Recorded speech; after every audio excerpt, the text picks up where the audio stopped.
What's going on, guys? Today I'm recording a update video on my Lexus LS430. About 3 years ago, I did a walk around video in this very parking lot of this car when I first got it. It's a little under 3 years, but a little plot twist or spoiler. I'm actually looking to get rid of this car.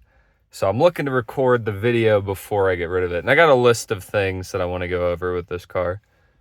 But my experience has been relatively pleasant. We're going to go ahead and look at the outside of the car first, just because it's really windy. And I don't really want to spend too much time out there. Let me go ahead and take this key out real quick. So this is my 2002 Lexus LS430. I bought it about 3 years ago for a pretty decent price, I'd say. Put about, let's say 30,000 miles on it. I'll go over all that in a second. We got the trunk back here. Here's the first issue I'm going to go over. I have this little plastic stuff off from the engine bay so that whenever I go to sell it, the customer can see it. One accident I had with this vehicle is I had a battery back here that sat back here for too long. Battery acid leaked out, kind of around the carpet. Got some corrosion going on back there. So I got to redo this trunk. It looks pretty bad. I even tried scrubbing it and I couldn't get most of it out. So yeah, I just got to take it apart, maybe paint over it, make sure nothing's rusted too bad. Hit it with some anti-corrosion stuff before I sell it. Also, the trunk is very heavy for some reason. You can see we got Meta-Knight and the Mario Kart banana back there. Very cool. Take a look at this side. Again, not really much happened on the outside. I will say, one major thing, and it might be hard to see on camera. No, it's not hard to see. This car does have hail damage now. I live in Colorado, as you can tell by the, well, you can't really see the mountains today, but they're over there somewhere. Beautiful day. But yeah, this car it's been dented by hail, as most cars in the state have been. You can see really small pieces of it here. Look on the hood, maybe I can get it at a good angle. It's really hard to see on camera, but it is covered in hail. It's pretty obvious in person. I also did clear up the headlights from the last video, and they've already fogged up again. They look a little bit better this time around. We'll get a little front shot. Look at that. Come over here. See a little bit of paint chipping on the hood near the grill. Nothing too crazy. And this car is over 20 years old. I don't want to lock myself out. Here's the biggest dent, because it was a baseball-sized hail at some point. There were some really big pieces, and it just boom right here. Massive dent from the hail. We got some more up here, maybe you can see it. It's a little hard to see. Another thing on the outside is this mirror. It's just broken. I need to replace the glass. I'm probably not going to do that before I give it to the customer. I'll just let them know that that's an issue with it. Move on to the interior now. Oh, I didn't check the engine bay. Almost forgot. We'll go check that real quick. Just to give you a little look. Again, I took stuff out so the customer can do their own inspection of the engine. I definitely need to clean it in here because it's really dusty. Again, Colorado. It's just a lot of wind and dust, and that's really it. It's western half of the United States, really. Very cool. Yeah, nothing too crazy in here. We'll talk about more of it in the car though, because I don't want this entire video to be filled with wind noises. Give it a good start. And I made myself a list, and I don't know where I put it. Oh no, I lost my list. Man, I swear I just had a list in here. Maybe I placed it down. Oh no, it fell over here. 1 second, guys, I'm grabbing my list. Here we go. So, let's see, hail damage, driver mirror, door locks.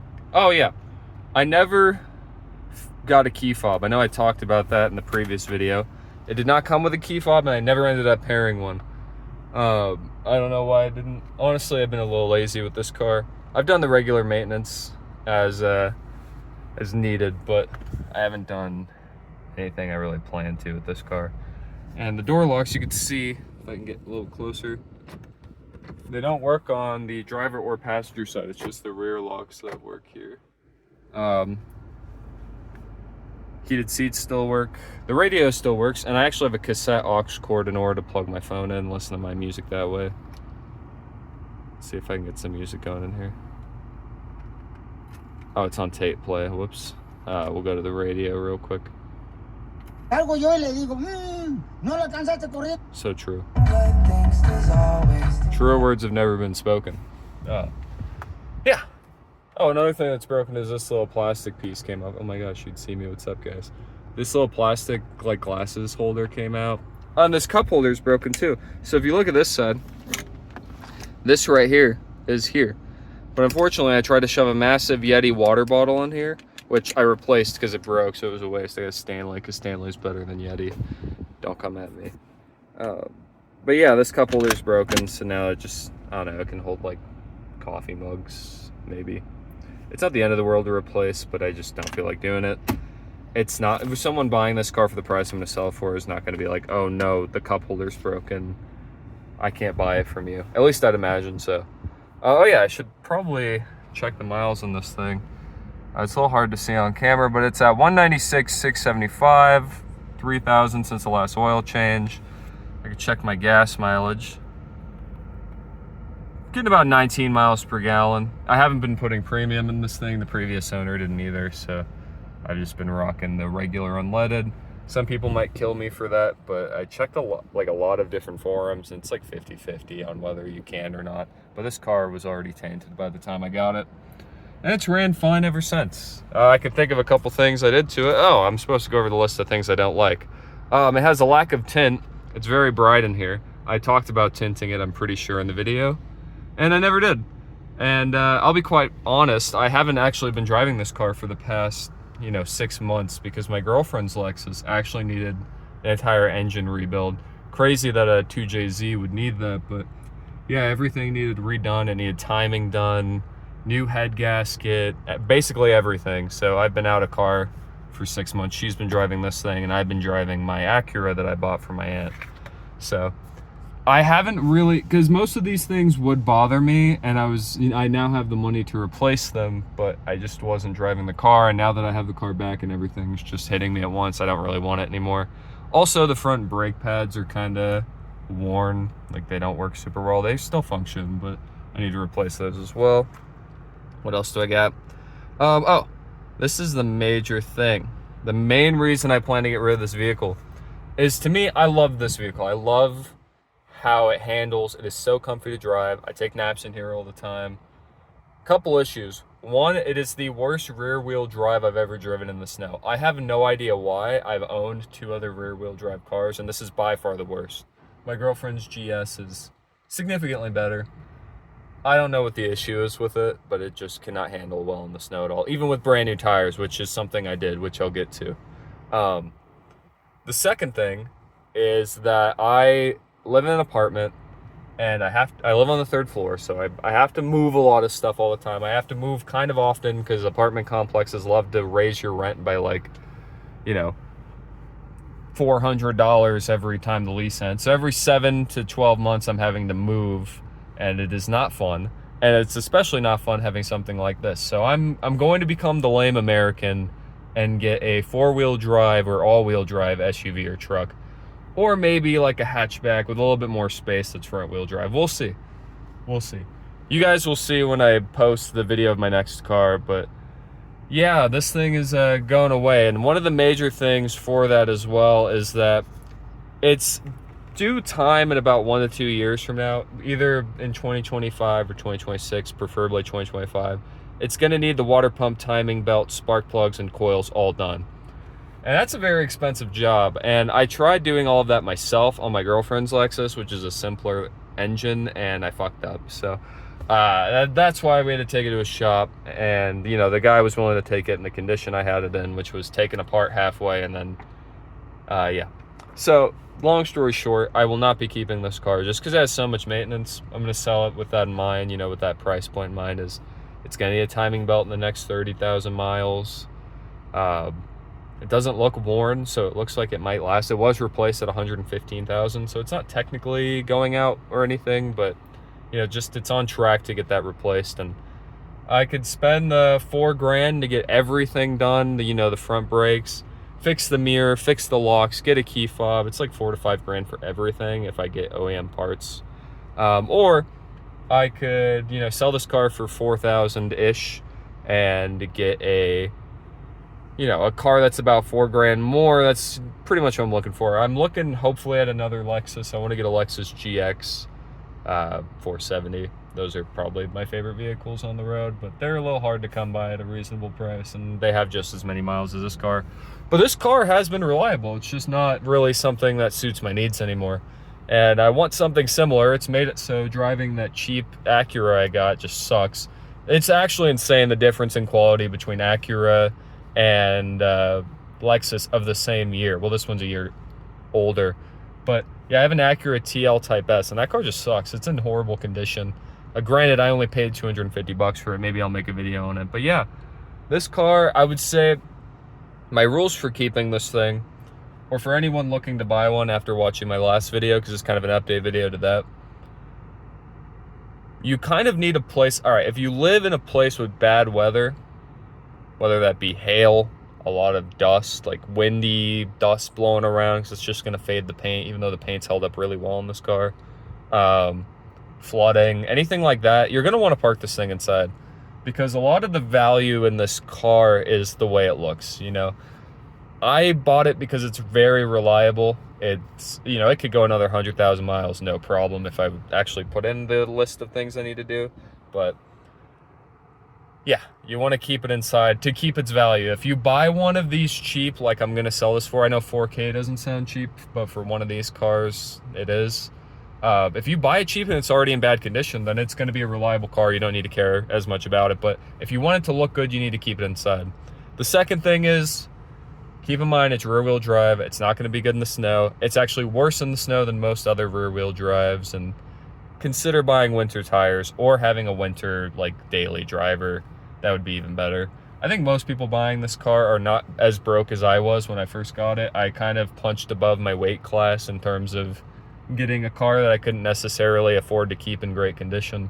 And I realize that now, especially now that I make more money and I can afford something a little nicer, something I want to maintain. But yeah, keep those two things in mind and make sure it suits your needs. If this car is, if you're willing to get bad gas mileage, honestly 19 is not bad, but if you're putting premium in it, it's going to get expensive.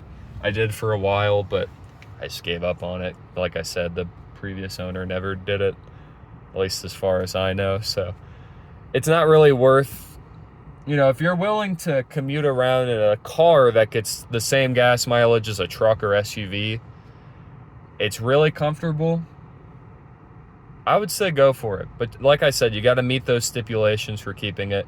It's not exactly a cheap car to fix. It's not super expensive. It's not like a German car, but it's more expensive than a Toyota or a Honda or a Kia or something. But it will outlast most of those. And I would also say a benefit of this car is that most people that keep, you know, cars under the Lexus brand are wealthy enough to take care of them because it's a car worth taking care of. So that's why I actually prefer Lexus over Toyotas, because, you know, you can own it, you can get a Camry that will run forever, but it's possible the previous owner didn't keep up on maintenance. On these things, they usually do keep up on maintenance because they're worth keeping around and they're not as disposable as a cheap car. Well, let's get into the list of things I've done. Let me take a quick look. I did the thermostat replacement and coolant flush. It was actually pretty funny. Before I moved to Kansas, like literally the day I was moving to Kansas, my thermostat went out and the car was overheating. So I had to take an emergency day to just replace everything. And that was a whole mess of a replacement. But, you know, I got it done. It worked out. I got it done in a day, surprisingly, because I'm not a mechanic, but I had a friend helping me, so it worked out. They gave me the wrong size thermostat at AutoZone, because of course they did. So then I had to go to Lexus and get the OEM part. And that's what you should do. Always get OEM or like OEM adjacent. So like, I can't remember the name of the brand. It's like Denso or something. I can't remember it, but there's brands that manufacture OEM spec parts, and I would recommend doing that for cars like these. I got a new battery. My friend Mason bought a battery for his car, and then it fucking broke down the next day. So he just gave me his battery, and it fit in this car. So I put a new battery in. I didn't need to, and that's kind of what led to the old battery situation. I didn't need to put a new battery in, but mine was like 3 years old. It was still working, And I was like, I might as well, if I'm getting a free one, just throw it in. And then I put the old one in the trunk, and it sat in there for like a month and started leaking battery acid everywhere. So that's why the trunk looks the way it does. And new tires. I got all 4 new tires. I didn't pay for it. My grandma did. I was driving on completely bald tires. It was horrible. Like, that made sense for my winter driving experience to be terrible. And she bought me all 4 new tires. They're about a year old now. I'll actually hop out and maybe we'll do another walk around. Just gonna roll down these windows and see the difference. There's really no difference in the tint there, but yeah, they're looking pretty good still. It's a little hard to see on camera, but they look pretty solid. It was very nice of her because I was super broke, couldn't afford tires, and got to put a full-size spare tire on too. Yeah, the car's been great to me. Sucks that I didn't get a driver for the past, like, I don't know, 6 months almost. I've been driving a real piece of shit, but somehow that car passes emissions and runs and drives. I'd love to do a video on that, and honestly, I might. So stay tuned for that car. It's a 2003 Acura TL Type S, 250,000 miles. So subscribe if you want to see that. But yeah, overall, I would say that this car's treated me fairly well. I have a lot of good memories in this car.